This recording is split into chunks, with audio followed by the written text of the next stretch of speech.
So ngayong araw guys, ito na nga pala ang unang araw namin na pagtitinda ng mangga with alamang. Tax naman diba? Grabe na. Halatang napakadaming na kami sa may mangga ko at alamang. Dahil kahapon nga guys, nag-upload nga pala ako na available na yung mangga at alamang. 6 hours pa nga lang yung video pero 3 million na yung mga nakapanood. 2 oras pa lang kami nagbebenta ng mangga, ubos na agad.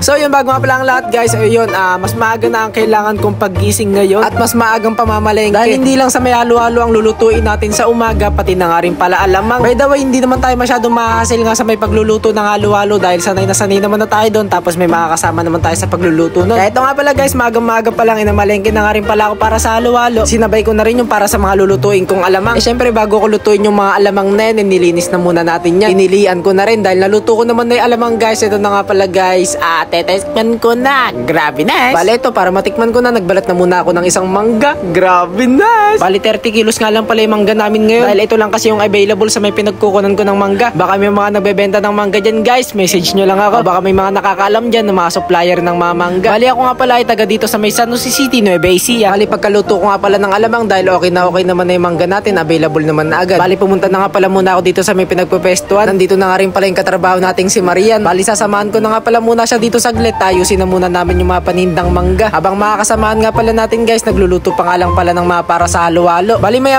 lang din guys, ibabalik nga rin pala ako sa bahay dahil may mga kailangan pa akong lutuin para sa halo-halo. Napadaan nga rin pala dito sa Eyo guys, mga ilang araw nga rin palang hindi natin makakasama sa Eyo. Dahil ngayong araw nga pala guys, babiyahe nga pala siya ng Manila. Ihahatid nga pala siya ng tropa nating si Carl Andre sa may sakayan ng bus. Bago umalis sa Eyo, bumili pa nga siya ng mangga. Binibiro-biro pa nga siya ni Carl Andre. Wag na nga daw lagyan ng alamang, kaso sabi nga ni Eyo ay na nga lang daw habol niya, kaya nga daw siya bumili. Okay na, nakatago na yung mga. Oo nga, huwag ka na mag-alamang man. Bumili ka na lang sa may sa kubaw. Marami nagpapalala. Kaya habol ko eh, madami ko nga sa bus stop eh.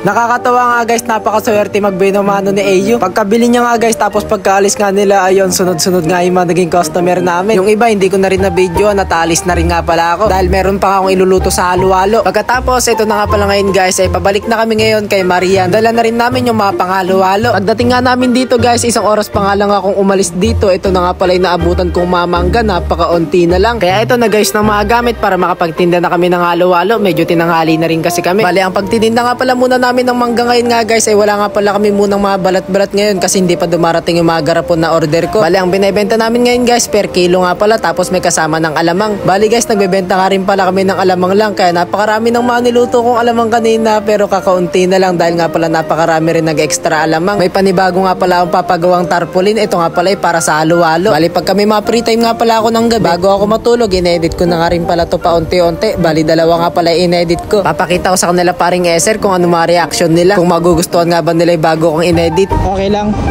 Yo, mas maganda pa yan. Ha? Mas maganda pa yan. Okay lang.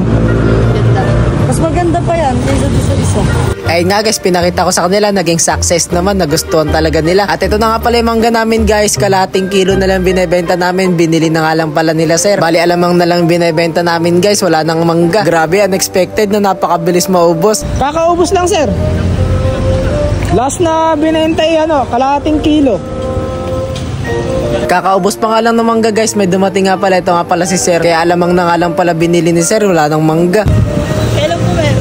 Baka bukas mo ulit. Bali, nagpagawa na nga pala muna ako ng tarpaulin guys. Bali, na ito nga pala guys, konting alamang na lang binibenta namin, tapos halo-halo. Unexpected talaga na 2 oras lang naubos agad yung mangga natin. At ito na nga pala ang naging result na nga pala sa ginawa ko. Ito nga pala inedit ko na layout, tapos ito na nga pala nung pinatarpaulin ko siya. Naks naman. Grabe na. Bali, na ito nga pala guys, habang nagtitinda kami ng halo-halo. Bali, may kasama naman tayo dito, si paring Eser, tapos si Maria. Kaya umupo na nga pala muna ako dito sa Gedli. Bali, mag-edit naman ako ngayon para nga pala sa patarpaulin natin sa mangga. Kaya yun guys, masasabi ko lang din talaga na parehas mo lang din ako gumagawa ng paraan para mabago ang takbo ng buhay. Hanggang dito na muna itong video natin na to guys. Maraming salamat po sa mga naging customer namin today. At sa mga susunod pa na araw, maraming salamat po sa pagsama. Next naman, diba? Grabe, Nes!